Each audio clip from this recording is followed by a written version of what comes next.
अलाउद्दीन खिलजी वंश के दूसरे शासक थे, जो एक बहुत शक्तिशाली और महत्वाकांक्षी राजा थे। अलाउद्दीन अपने चाचा जलालुद्दीन फिरोज खिलजी की हत्या कर उनकी राजगद्दी अपने नाम कर ली और वे खिलजी वंश की विरासत को आगे बढ़ाते रहे। भारतवर्ष में अपना साम्राज्य फैलाते रहे। उसको अपने आप को दूसरा अलेक्जेंडर बुलवाना अच्छा लगता था। उसे सिकंदर आई सनी का खिताब दिया गया था। खिलजी ने अपने राज्य में शराब की खुलेआम बिक्री बंद करवा दी।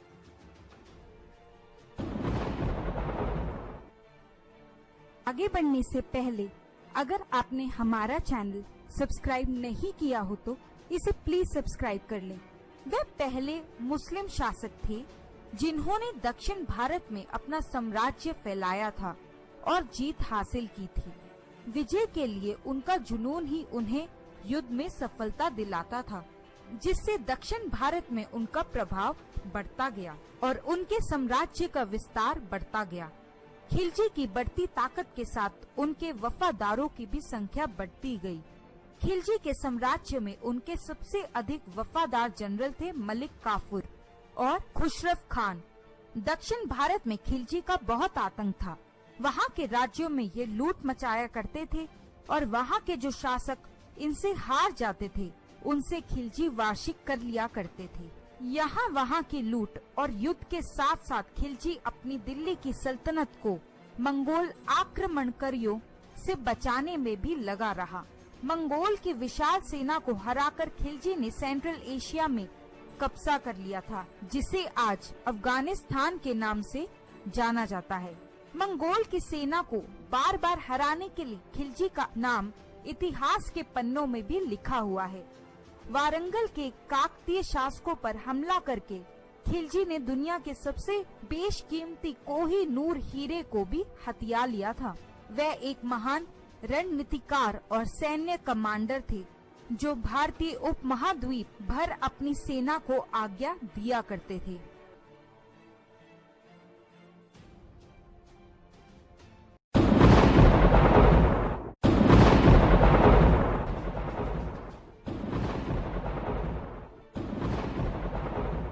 खिलजी को सुल्तान जलालुद्दीन फिरोज के दरबार में आमिर आई तुजुक बनाया गया। 1291 में मालिक खज्जू ने सुल्तान के राज्य में विद्रोह कर दिया। इस समस्या को अलाउद्दीन ने बहुत अच्छे से संभाला, जिसके बाद उसे कारा का राज्यपाल बना दिया गया। 1292 में भिलसा में जीत के बाद सुल्तान ने अलाउद्दीन को अवध प्रांत भी दे दिया। अलाउद्दीन ने सुल्तान से विश्वासघात करते हुए उन्हें मार डाला और दिल्ली के सुल्तान की राजगद्दी में विराजमान हो गए।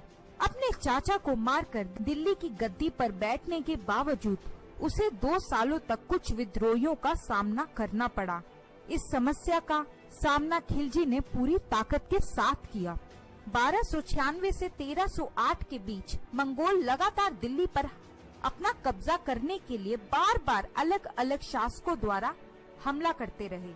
अलाउद्दीन ने जालंधर 1296, किली 1299, अमरोह 1305 एवं 1306 की लड़ाई में मंगोलियों के खिलाफ सफलता प्राप्त की।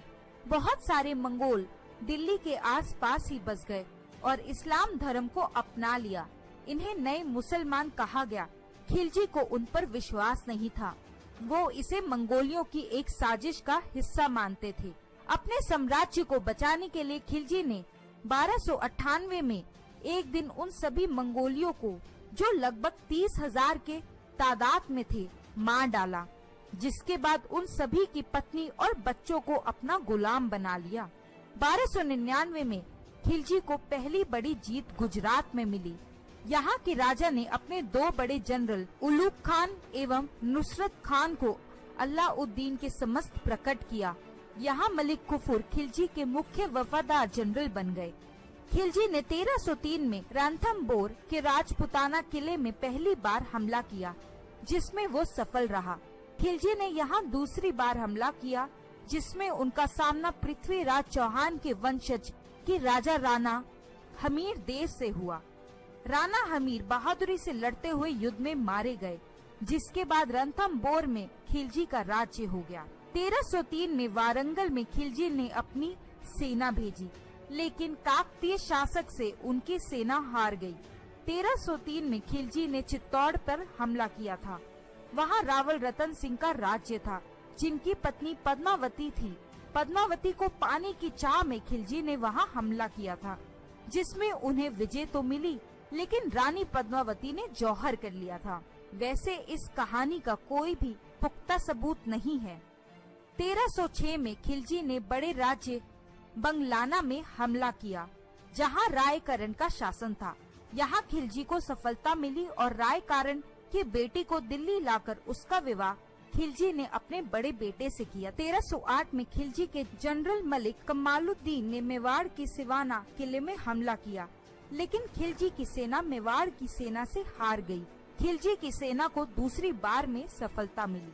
1307 में खिलजी ने अपने वफादार काफूर को देवगिरी में राजा से कर लेने के लिए भेजा। 1308 में खिलजी ने मंगोल के राज्य अफगानिस्तान में अपने मुख्य गाजी मलिक के साथ अन्य आदमी कंधार, गजनी और काबुल को भेजा। गाजी ने मंगोलों को ऐसा कुचला कि वे फिर भारत पर आक्रमण करने की हिम्मत नहीं जुटा पाए।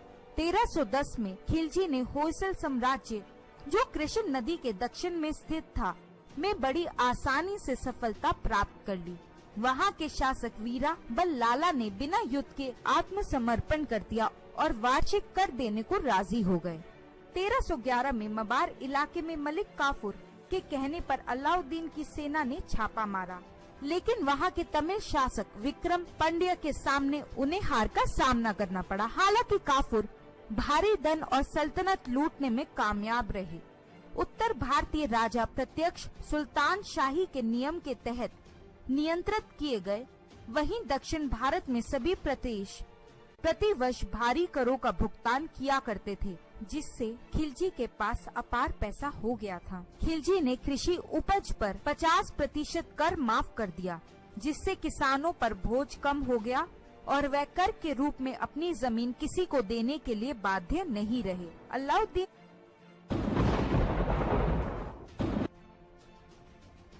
की उपलब्ध दक्षिण भारत के हिस्सों में विजय प्राप्त की, तब वहां उसने मस्जिद बनवाई। ये अलाउद्दीन के बड़े हुए साम्राज्य को बतलाता था, जो उत्तर भारत के हिमालय से दक्षिण के आदमपुर तक फैला हुआ था। खिलजी ने मूल्य नियंत्रण नीति लागू की, जिसके तहत अनाज, कपड़े, दवाई, पशु, घोड़े आदि निर्धारित मूल्य पर ही बेचे जा सकते थे। मूल रूप से सभी वस्तुओं का मूल्य कम ही था, जो दिल्ली के बाजारों में बेची जाती थी। इनका सबसे अधिक फायदा नागरिकों और सैनिकों को होता था। अलाउद्दीन खिलजी की मृत्यु कुछ इस प्रकार से है। जनवरी 1316 में 66 साल की उम्र में खिलजी की मृत्यु हो गई थी।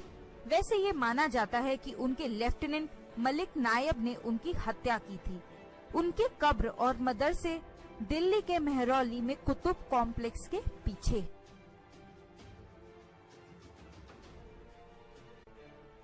करते थे। ये कुछ इस प्रकार से है। अलाउद्दीन खिलजी का जन्म 1250 में बंगाल के बीरभूम जिले में हुआ था। इनका पूरा नाम जुना मोहम्मद खिलजी रखा गया था।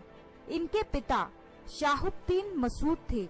इनकी पत्नी का नाम कमला देवी था और इनके बच्चों का नाम कुतुबुद्दीन, मुबारक शाह और शाहिबुद्दीन ओमर था। इनकी मृत्यु 1316 दिल्ली में हुई थी।